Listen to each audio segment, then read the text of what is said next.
What's up? This is Ray. Welcome back. Hey, check this out. Today we're going to be reviewing a handheld wireless microphone. And I reviewed a lot of mics on this channel. And I'm not even going to wait till the end of the video to say this, but this is the best, highest performing mic I've tried of all of the ones I've had. It's from a company called Tonor. This kit comes with two handheld mics. It's about $59.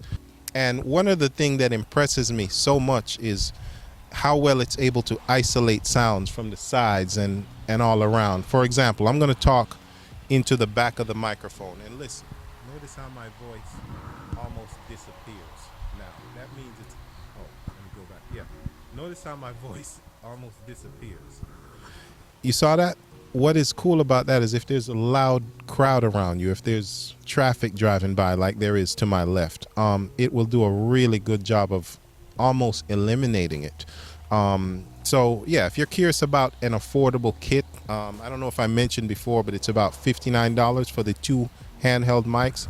I'm going to show you everything I learned about it, how to use it to the best of its ability, and why I give it such a high rating. So if you're curious, stick around. I'm going to be checking out the Tonor dual handheld mic kit. Stay tuned.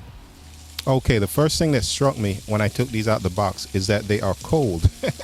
And the reason they are cold is they're made of all metal. I think it's some kind of aluminum, and that's what you would expect from a high-grade microphone. The button on the front, it controls the power on and off, and you can hit it and you can quickly see what channel you're on. What I like about it is to change the channel, you don't change it from this button up here. You unscrew the bottom, and there's a button on the inside.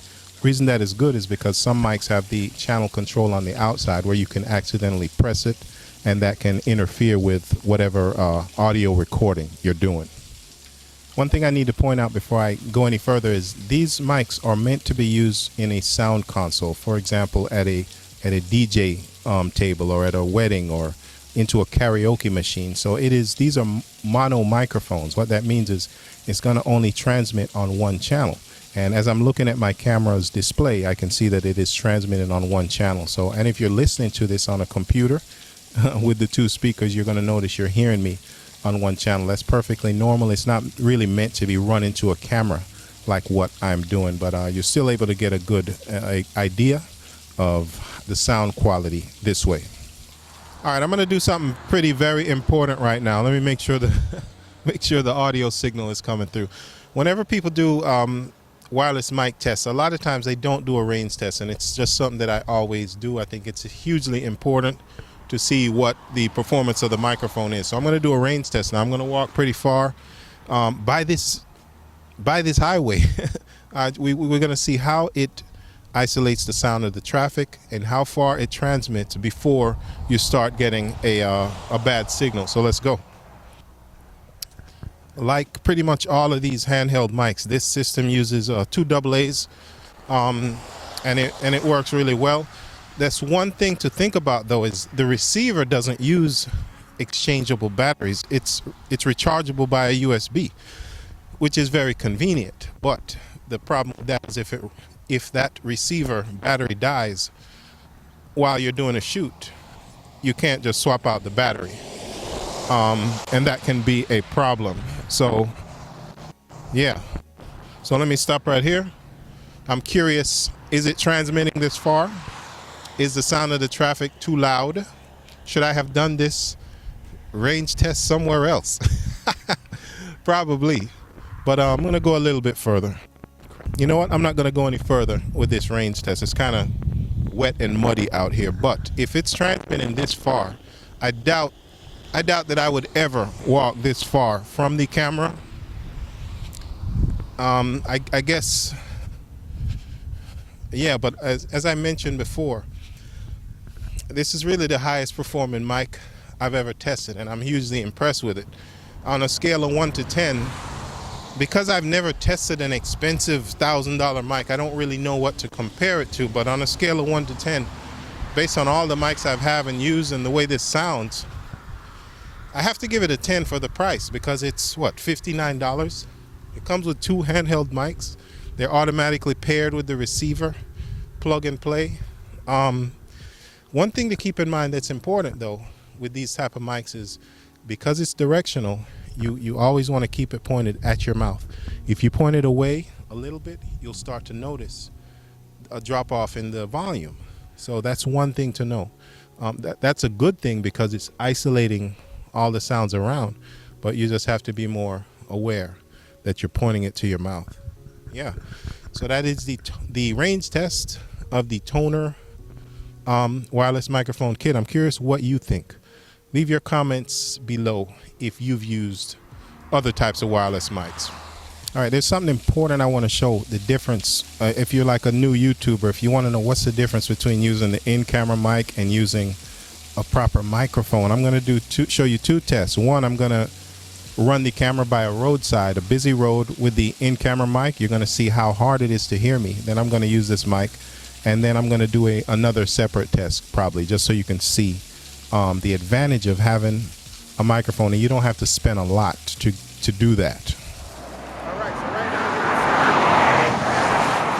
probably hearing all the cars. You probably can't barely hear me, but that's the whole point, to show the big difference with using this and using the in-camera mic. All right, and right now we're listening to the handheld mic. It's just an incredible difference, and I think I want to wait until some cars go by so you can hear how it isolates it versus that in-camera mic. I think one is coming. This is a tractor trailer coming by. You probably see it, but I'm curious how it isolates my voice compared to that tractor trailer. As I said before, I prefer to use a lapel microphone, but actually this wireless mic, this handheld mic, is actually sounding better to me than the lapels, probably because the lapels are down here and they're not close to my mouth. But yeah, it's just a huge difference, and it's something that I kind of wish I thought more of when I started the YouTube channel, because when I started it, I would just talk to the camera with the in-camera mic, and I didn't realize how much better it could have been with better equipment. Okay, so what comes in this kit? This particular kit, you get two microphones. It comes with a USB charger for the receiver. The receiver, it has a power switch on it, of course, and it has a battery light that it'll turn red when the battery gets low. That is a rechargeable receiver, though it doesn't use replaceable batteries like this microphone. The microphones each use 2 AA's, and the kit comes with 4 batteries, so you can pretty much plug it in and go because the receiver is already pre-charged. It comes with these X-shaped adapters that you slide onto the mic so that the mic will not roll off a table. A lot of times the DJ table may be at an angle toward him, so having this will prevent it from rolling off, of course. It comes with 2 wind muffs, and yeah, that's pretty much what this particular kit comes with. Yeah, so that is what's up. That's my full review of the Tonor wireless mic system, and I don't know why, but I keep feeling like I'm forgetting to point out important things about this. One thing I do want to say is if you hear any static or weird sound in the back, there's a bucket back there that water is dripping on. It's not static in the microphone. But yes, I did show you that this is a 2 microphone kit, but I failed to mention that they have 1 microphone kits for those who don't need 2. And that 1 microphone kit is about $35, which is a lot less than the $59 kit that I'm testing today. They also have a model that has a small console with the antenna built in, and it has a volume knob and a display with audio levels, so you can control that level before you run it into the karaoke or sound system or whatever you use. I'm going to put a link to their Amazon store where you can see all the different combinations they have and the good prices for what they are. I don't know if I mentioned also that it's all metal. I think it's made out of aluminum. I was wondering why the end is plastic, but it occurred to me that's probably where the antenna is that has to transmit out. Yeah, so if you have any questions, feel free to leave them below, and keep in mind, no matter what mic you use for your weddings or events or whatever, until next time, as always, keep it real.